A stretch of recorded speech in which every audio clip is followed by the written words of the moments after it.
Hello friends, mission IAS में आपका स्वागत है। आज हम विजन आईएएस के 16 जनवरी वाले डेली करंट अफेयर्स डिस्कस करेंगे। So friends, let's move to the first article. It is about CPCB report, यानी कि सेंट्रल पॉल्यूशन कंट्रोल बोर्ड का एक रिपोर्ट है जिसमें ये कहा गया है कि भारत ने सिर्फ 3% ऑफ द ई वॉश जो वो जनरेट करता है, only that much was collected in 2018 और 2019 में ये जो कलेक्शन है बढ़कर 10% हो गया है। और भी कुछ बातें कही गई है, हम जानेंगे डिटेल से। तो basically the report informed that the estimated generation of e waste was this much tonne for 2019 and 20। आपको ये डाटा याद रखने की जरूरत नहीं है।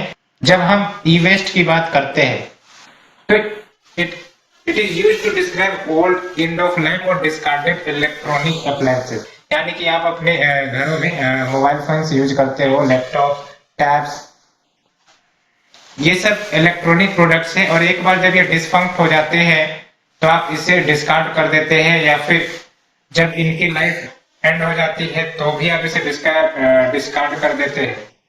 तो इन सारे प्रोडक्ट्स को इलेक्ट्रॉनिक वेस्ट के कैटेगरी में रखा जाता है।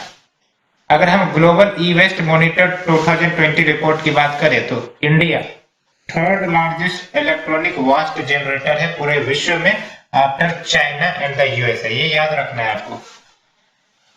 गवर्नमेंट ने बेसिकली ई वेस्ट मैनेजमेंट के लिए फर्स्ट टाइम जो लॉ लाया था वो 2011 में लाया था और उसके बाद ई वेस्ट मैनेजमेंट रूल 2016 को इनेक्ट किया गया था।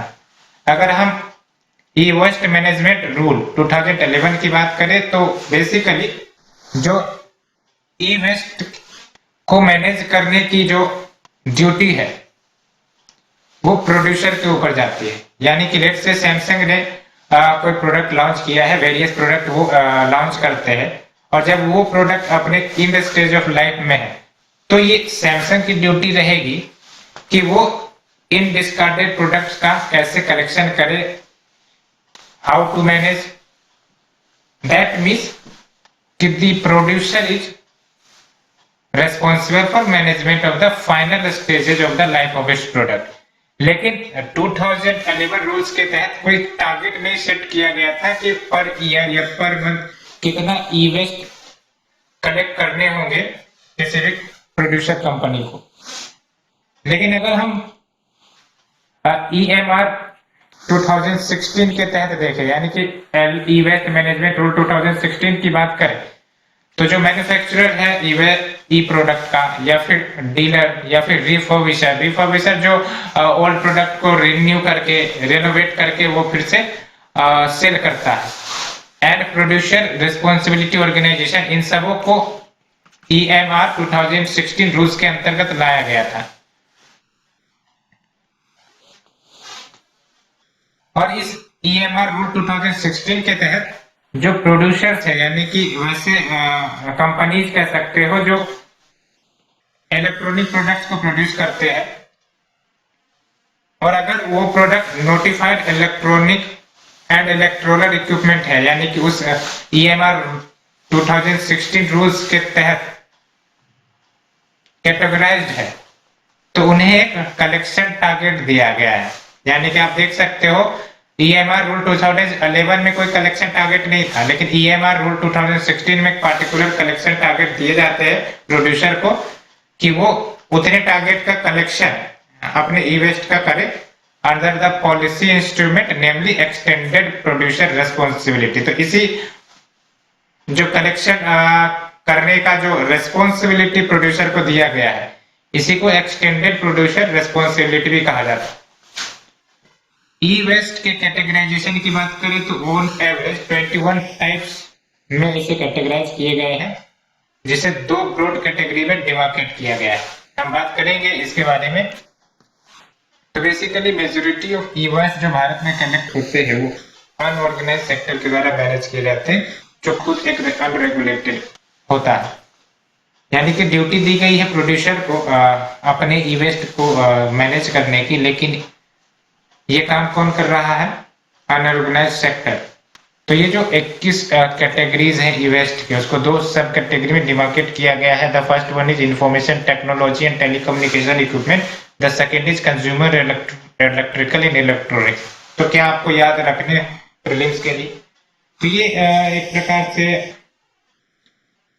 तुक्का लगाने वाली बात हो जाएगी कि ये इलेक्ट्रॉनिक प्रोडक्ट्स हैं, तो आप जनरली इसमें गेस कर सकते हो कि क्या सही होगा क्या गलत, लेकिन आपको कुछ याद रखना, तो ये दो नाम याद रखिए, फेसिमाइल और टिनेक्स।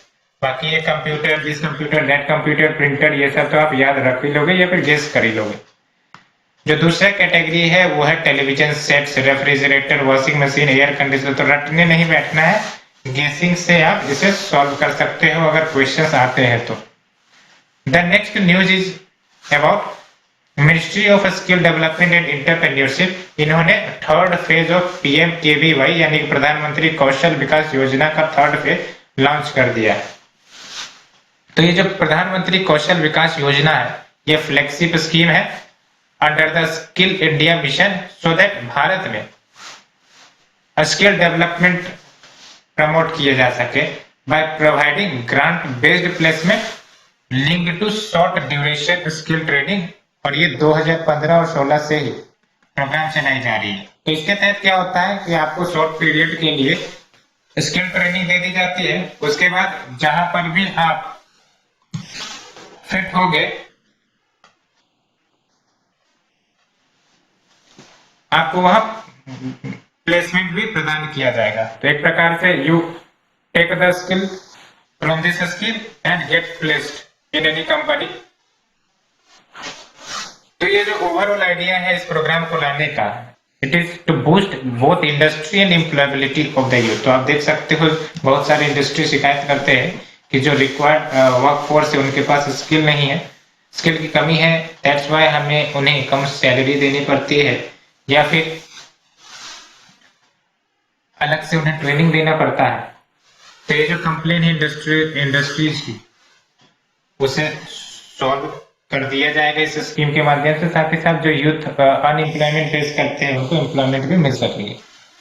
अगर हम इस स्कीम के फीचर की बात करें तो क्या है, तो बेसिकली ये जो PMKVY थर्ड फेज है which will applicable to financial year 2020-21, ये 8 लाख कैंडिडेट को ट्रेनिंग देगा by providing short term training and recognition of prior learning.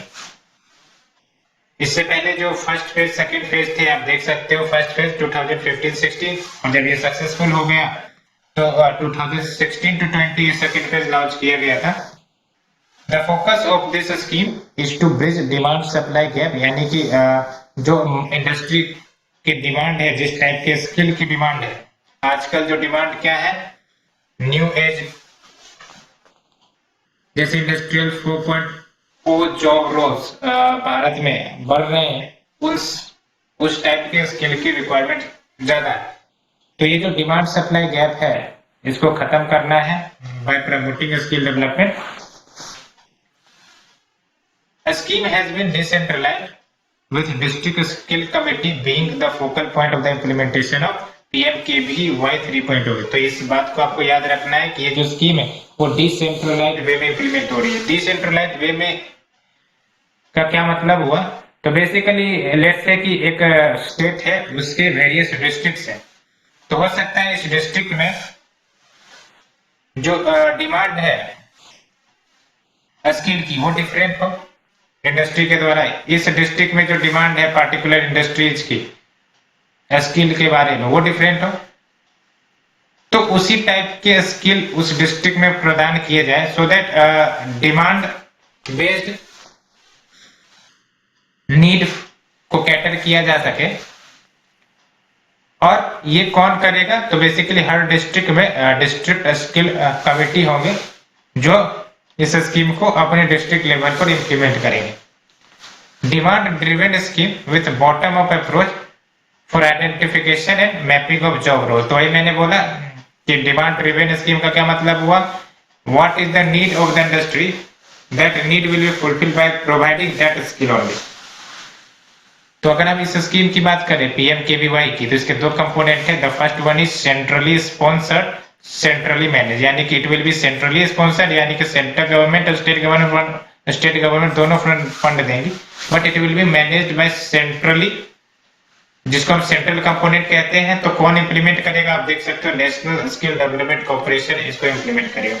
The second component is centrally sponsored but state manage, तो इसको हम state component कहेंगे और implement होंगे respective state skill development mission के द्वारा या फिर respective department of the state या यूटी। अब ये फैक्ट आपको याद रखने हैं कि जो अनस्पेंट बैलेंस है PMKVY 2.0 के, यानी कि इससे पहले जो सेकेंड फेज था उसमें हो सकते हैं कि प्रॉपर अमाउंट खर्च नहीं हुए हो, तो जो बचे अमाउंट रह गए हैं उसको इस स्कीम में यूटिलाइज कर लिए जाएंगे। Let's move to the next news. It is about United Nation Environment Programme, यानी कि UNEP। इन्होंने fifth edition of adaptation gap report 2020 release किए है।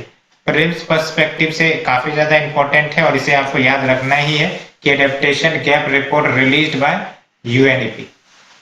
तो अगर हम एडेप्टेशन गैप की बात करें तो it is defined as the difference between actually implemented adaptation and socially set goal, यानी कि लेट्स से कि किसी नेशन ने एडेप्टेशन गोल सेटअप किए हैं कि हमें ये पार्टिकुलर टारगेट अचीव कर रहे हैं, लेकिन जो एक्चुअल में टारगेट अचीव किया गया है उससे कम किया गया है, तो what is the difference between that target, तो उसे एडेप्टेशन गैप कहते हैं। And it is determined largely by preferences related to tolerated climate change effect, यानी कि लेट्स से कि कोई क्लाइमेट चेंज का इम्पैक्ट हमें देखने को मिलता है, तो how much we able to tolerate the climate change impact, that will the criteria जो हमें बताएगा कि हमने कितना एडेप्टेशन गैप को कम किया है। अगर हम ज्यादा से ज्यादा क्लाइमेट चेंज इम्पैक्ट को कम कर पाते हैं तो इसका मतलब हमने एडेप्टेशन गैप को कम करने का प्रयास किया। क्या की हाईलाइट रहे हैं इस रिपोर्ट के, इसके बारे में जानते हैं। तो बेसिकली 72% ऑफ द कंट्रीज इन्होंने minimum one national level adaptation planning policy जरूर इंप्लीमेंट किए हैं, लेकिन most of the developing countries अभी भी नेशनल एडेप्टेशन प्लान प्रिपेयर कर ही रहे हैं। Annual cost of adaptation to the effect of climate change for developing countries is estimated to at least quadruple by 2050, यानी कि ये जो एनुअल कॉस्ट ऑफ एडेप्टेशन है, यानी कि जो कॉस्ट आएंगे एडेप्टेशन करने में to deal with the effect of the climate change specifically developing countries के लिए 2050 आते आते ये जो कॉस्ट है वो 4 टाइम्स हो जाएंगे, यानी कि क्वाड्रपल। आप देख सकते हो कॉस्ट भी बता दी गई है, $50 बिलियन रिक्वायर्ड होगा अगर हमें, यानी कि डेवलपिंग कंट्रीज को इफेक्ट ऑफ क्लाइमेट चेंज से डील करना है 2050 में। The even increasing adaptation cost has outpaced the growth of adaptation finance, यानी कि एडेप्टेशन कॉस्ट बहुत ही तेजी से बढ़ती जा रही है, लेकिन जो फंड है, जो पैसे की अवेलेबिलिटी है टू फाइनेंस दैट एडेप्टेशन, वो उतने तेजी से ग्रोथ नहीं होते जा रही है। That's why the gap is increasing. Covid pandemic ने एडेप्टेशन एफर्ट को इम्पैक्ट किया है, लेकिन कितना इफेक्ट किया है इसका अभी प्रॉपर इवैल्यूएशन नहीं हुआ है। और द नेक्स्ट फाइंडिंग इज कि एडेप्टेशन कॉस्ट डेवलप्ड कंट्रीज के लिए हाईयर है, लेकिन जो बर्डन है एडेप्टेशन का वो डेवलपिंग कंट्रीज के लिए ज्यादा in relation to the GDP। तो क्या सजेशन दिए गए हैं इस रिपोर्ट में UNDP के द्वारा, तो इसमें कहा गया है कि हमें सिग्निफिकेंट स्केल अप किए जाने की जरूरत है for adaptation finance, so that हम एडेप्टेशन गैप को नैरो कर सके। साथ ही साथ नेचर बेस्ड सॉल्यूशन की बात कही गई है कि it must be a priority for major climate and development funds जो इंटरनेशनल लेवल पर वर्क करते हैं, जो इन एफर्ट्स को मिटिगेट करने के लिए फंड प्रदान करते हैं, वो काफी ज्यादा इंपॉर्टेंट है, उनके इंपॉर्टेंस को रिकॉग्नाइज किया गया है। These are Global Environment Facility, Green Climate Fund, Adaptation Fund जो कि क्योटो प्रोटोकॉल के तहत सेटअप किया गया था, और international climate initiative which is an initiative by Germany. अब कुछ की इंपॉर्टेंट टर्म्स है जो प्रीलिम्स में पूछ लिए जाते हैं, तो आपको इन टर्म्स को समझना है। तो सबसे पहले एडेप्टेशन का क्या मतलब हुआ, सिंपली अगर हम कहें तो इसका मतलब एडजस्टमेंट, यानी कि एक एग्जांपल ले तो आप इंडिया में रहते हो, आप रशिया चले जाओ जो कोल्ड क्लाइमेट है, तो आप पाओगे कि कुछ समय बाद आप उसके क्लाइमेट में एडॉप्ट हो जाते हो। तो इसका मतलब क्या है कि आप उस क्लाइमेट में एडजस्ट हो गए, दैट इज कॉल्ड एडेप्टेशन। उसी प्रकार से कि climate change is becoming a reality, तो उसके कारण बहुत extreme cold, extreme hot nation face कर रहे हैं। तो इसका मतलब ये है कि we are slowly adapting to that changed climate. So adaptation, that is the process of adjustment to actual or expected climate and its effect. In human system, adaptation seeks to moderate or avoid harm. यानी कि human system में क्या होता है, जब भी adaptation किए जाते हैं तो इसका ऑब्जेक्टिव यही होता है कि जो भी हार्म है उसको अवॉइड या फिर मॉडरेट किया जा सके, या फिर एक्सप्लॉइट किया जा सके बेनिफिशियल अपॉर्चुनिटी। फॉर एग्जांपल गर्मी बढ़ रही है तो ये जो एयर कंडीशनर का माहौल है वो आ रहा है, पॉल्यूशन बढ़ रहा है तो एयर प्यूरिफायर आ रहा है, तो कोई उसे प्रॉब्लम देखता है, कोई उससे अपॉर्चुनिटी निकाल लेता है। पेरिस एग्रीमेंट जो क्लाइमेट चेंज पर हुए थे, आप हमें बताइए वो कौन सा देश है जिन्होंने साइन तो किया था पेरिस एग्रीमेंट, बट 2019 में विथड्रॉ कर लिया था। तो basically Paris climate agreement requires it's signatory, तो जो भी इनके सिग्नेटरीज है उनको एडेप्टेशन मेजर्स इम्प्लीमेंट करने ही होंगे। National plan climate information system को स्ट्रेंथन करना होगा, अर्ली वार्निंग सिस्टम को स्ट्रेंथन करने जरूरी है, प्रोटेक्टिव मेजर्स को बढ़ाने हैं, इन्वेस्टमेंट ग्रीन फ्यूचर में करना है। अब ये जो मिटिगेशन है इसका क्या मतलब हुआ, मिटिगेशन का मतलब सिंपली अगर कहे तो जब हम कोई इफेक्ट को या तो कम कर दे या फिर खत्म कर दे, that means mitigation. For example pollution एक बड़ा प्रॉब्लम है, तो अगर कैसे भी करके पोल्यूशन के कंसंट्रेशन को कम किया जाए या पूरी तरह से खत्म कर दिया जाए तो इसका मतलब हमने उसे मिटिगेट कर लिया। और क्लाइमेट के रेफरेंस में क्या होता है कि जो ग्लोबल क्लाइमेट चेंज हो रहा है, ग्रीन हाउस गैसेस बढ़ रहे हैं, अगर हम उसके कंसंट्रेशन को कम करने का, न्यूट्रलाइज करने का प्रयास करते हैं तो इसका मतलब ये मिटिगेटिंग इट। तो इसका मतलब क्लाइमेट चेंज से डील करने के लिए हमारे पास दो सॉल्यूशन है, एक है आपका एडप्टेशन कर लो और दूसरा है आप मिटिगेट करो। दोनों अगर परफॉर्म होते रहेंगे तो हम सॉल्यूशन की तरफ आगे बढ़ सकते हैं। The next is adaptation cost. तो सिंपली कहें तो जो कॉस्ट एडेप्टेशन करने में लगेंगे, that includes cost of planning, preparing for, facilitating and implementing adaptation measures, ये सब इंक्लूडेड। नेचर बेस्ड सॉल्यूशन जिसकी बात मैंने पहले की थी, तो इसके तहत वैसे एक्शन जिसकी मदद से नेचुरल या फिर मॉडिफाइड इकोसिस्टम को सस्टेनेबल वे में मैनेज और रिस्टोर किए जाते हैं, सो दैट सोसाइटियल चैलेंजेस को इफेक्टिवली एड्रेस किए जा सके। एलोंग विद दैट जो ह्यूमन वेलबींग और बायोडाइवर्सिटी बेनिफिट्स दोनों को प्रमोट किए जा सके। So friends, let's move to the next article. It is about archaeological excavation set to begin in 7 more places in Tamil Nadu. तो हिस्ट्री के perspective से काफी इंपॉर्टेंट न्यूज है, आपको इसे अच्छे से तैयार करने।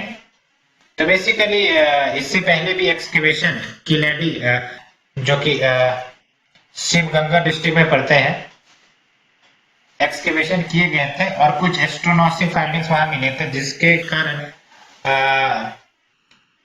जो डिपार्टमेंट ऑफ आर्कियोलॉजी है उन्होंने डिसाइड किया है कि मोर एक्सकेवेशन 7 साइट्स पर किए जाएंगे।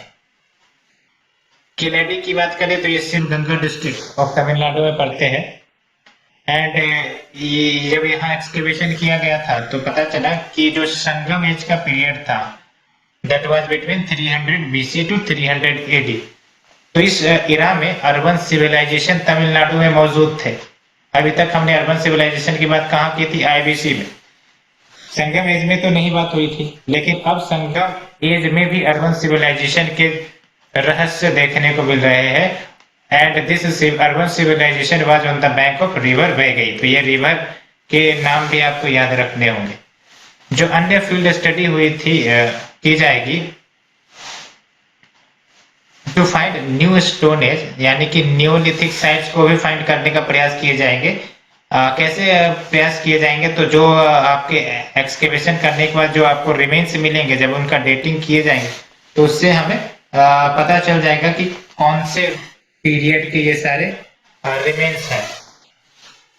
तो neolithic sites like Krishnagiri, Vellore, Dharmapuri, Tiruvannamalai and Salem district. और आप हमें बताइए सालेम ज्योग्राफिकल पर्सपेक्टिव से, यानी कि मिनरल रिसोर्सेज की बात करें तो क्या मिनरल रिसोर्सेज सालेम में मिलते हैं?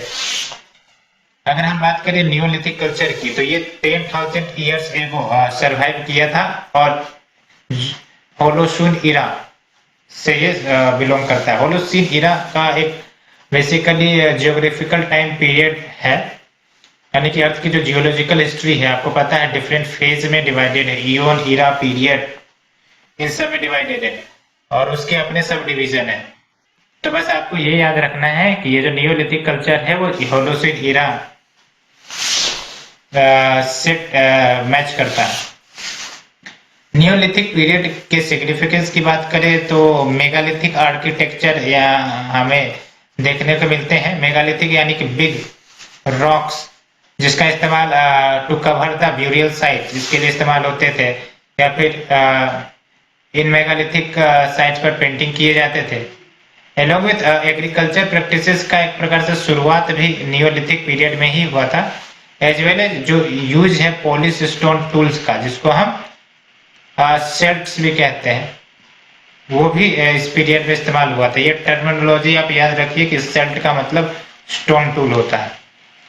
अदर फीचर अगर हम नियोलिथिक फेज की बात करें तो इन्वेंशन ऑफ पोएट्री यहीं पर हुई थी। पोएट्री नहीं, पोट्री। पोट्री यानी कि टेक्नोलॉजी जिसकी मदद से जो सॉइल के प्रोडक्ट्स बनाते हैं, लेट्स से कि कोई टॉय हो गए या फिर पॉट हो गए।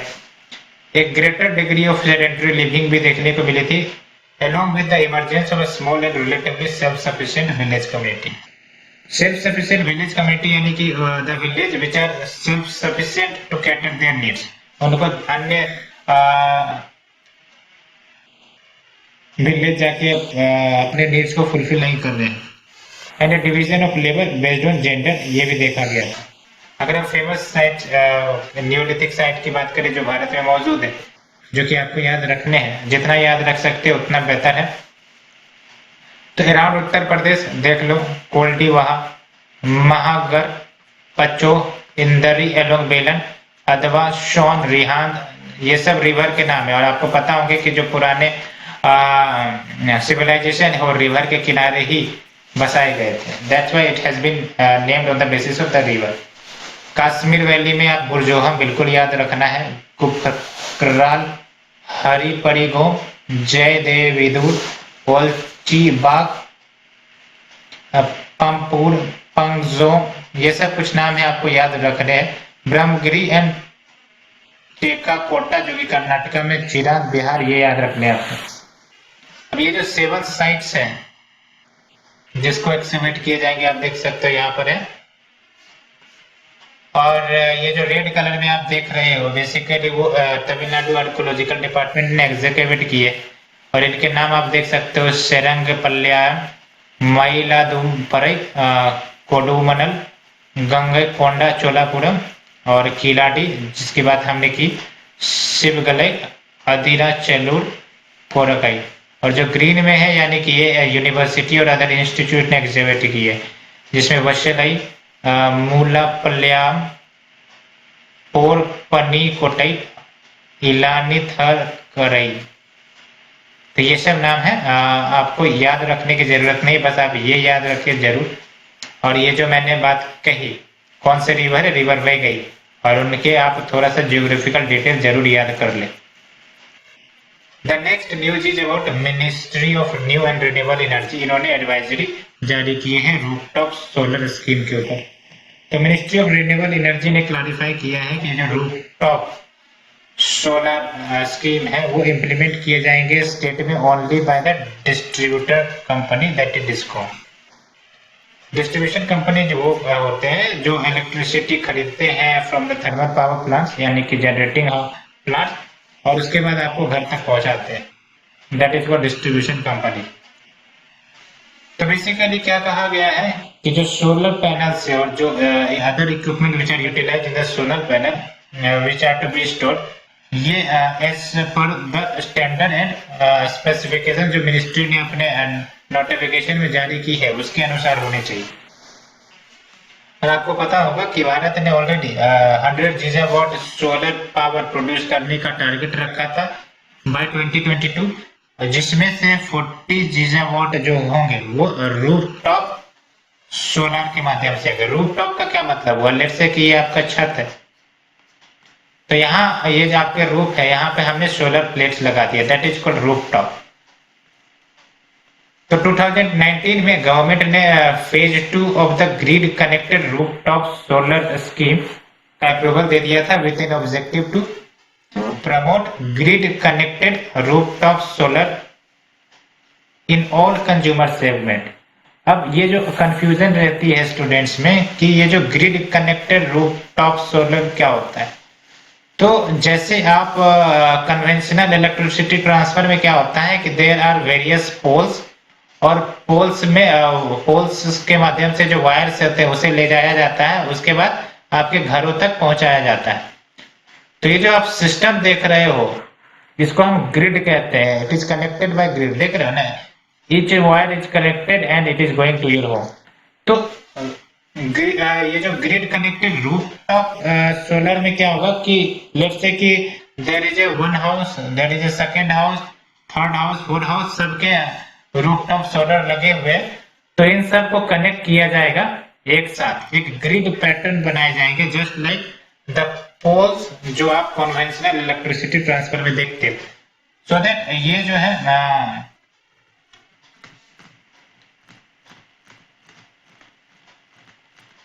हर घर के इलेक्ट्रिसिटी नीड्स को फुलफिल कर सके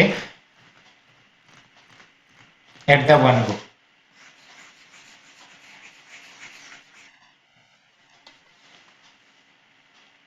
तो क्या ऑब्जेक्टिव था? तो मैंने बात की कि प्रमोट्स ग्रिड कनेक्टेड आरटीएस इन ऑल कंज्यूमर सेगमेंट, चाहे वो रेसिडेंशियल हो, इंस्टीट्यूशनल हो, सोलर, गवर्नमेंट हो, कमर्शियल या industrial segments.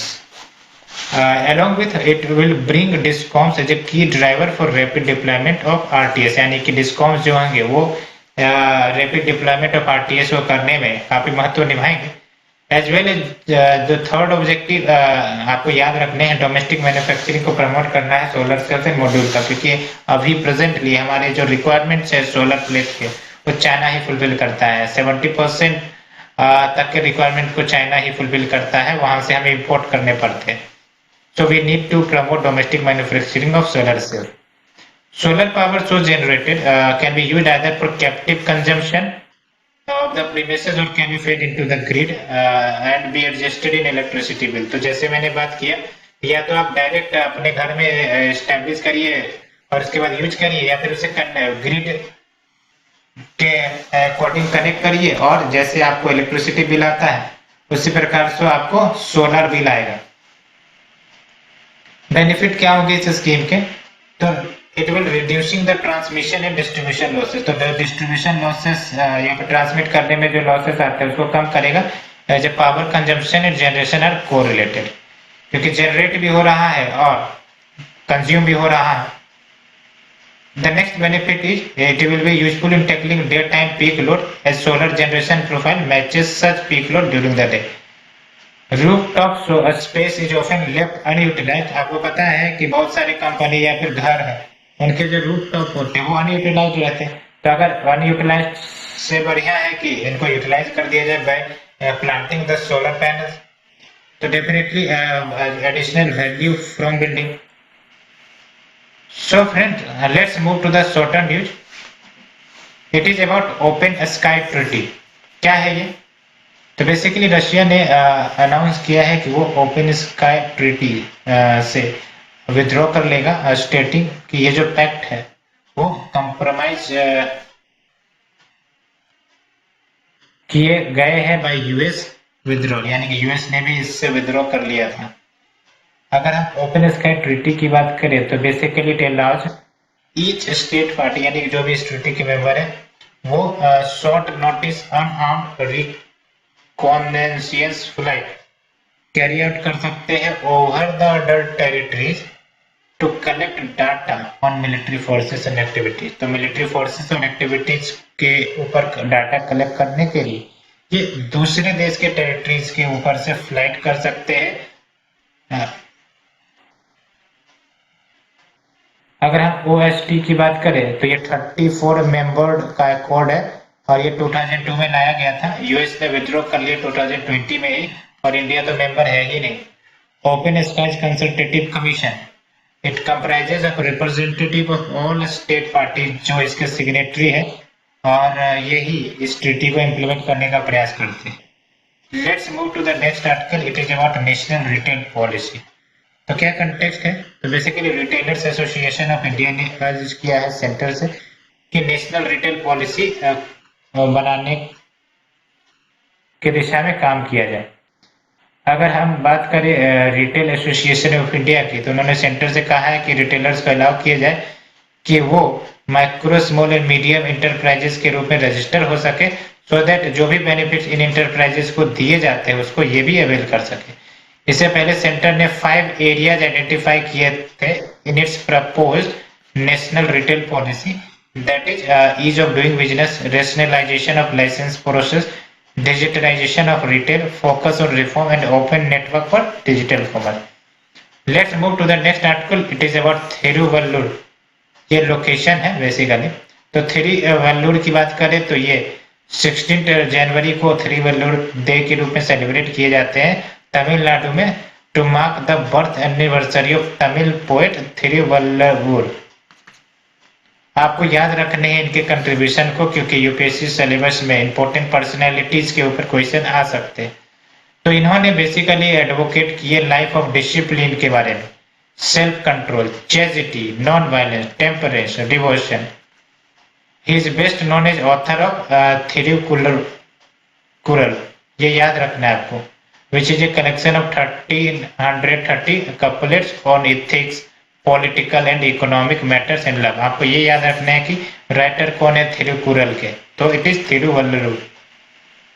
Out of the 4 aspect of life, जिसको पुरुषार्थाज भी कहते हैं, पुरुषार्थाज, 4 एस्पेक्ट ऑफ लाइफ, जिसमें आराम, पोरुल, इनवाम और वेदु यानी कि मोक्ष आते हैं। Thirukkural addresses only the first 3 and advocate the path to Veedu यानी कि moksha through the others, and hence it is called Muppal यानी कि 3 element. Let's move to the next article, it is about Jallikattu. काफी ज्यादा न्यूज में रहता है, तो आपको भी पता होगा जल्लीकट्टू बुल टेमिंग स्पोर्ट है जो तमिलनाडु में खेले जाते हैं। और आपको पता होना चाहिए कि ये जो जल्लीकट्टू बुल टेमिंग स्पोर्ट है ट्रेडिशनली पोंगल फेस्टिवल का ही एक हिस्सा रहा है, यानी कि जब 14 जनवरी आपको पता है कि पोंगल सेलिब्रेट किए जाते हैं, और उसी के दिन ये जल्लीकट्टू फेस्टिवल भी ऑर्गेनाइज किए जाते हैं। तो this festival is a celebration of nature and thanks giving for a bountiful harvest. ये आपको पता होना चाहिए, हार्वेस्टिंग फेस्टिवल ही होते हैं, of which cattle worship is part. और ये जो रेफरेंसेस है जल्लीकट्टू के संगम लिटरेचर में भी है। Also a reference to bull taming is found in a seal which has been discovered at Mohenjo-daro, which is dated between 2500 BC to 1800 BC। और ये जल्लीकट्टू मदुरई में पॉपुलरली सेलिब्रेट किए जाते हैं। Tiruchirappalli, Theni, Pudukkottai, Dindigul district known as Jallikattu belt. तो इन रीजन को अगर हम मिला दिया जाए ज्योग्राफिकल मैप में, तो Jallikattu belt because it is celebrated in this region. So friends, ये थी हमारी आज की आर्टिकल। होप आप लोगों को पसंद आ रही होगी, और अगर पसंद आ रही है तो प्लीज लाइक शेयर सब्सक्राइब जरूर करें। Thanks friend, thank you very much.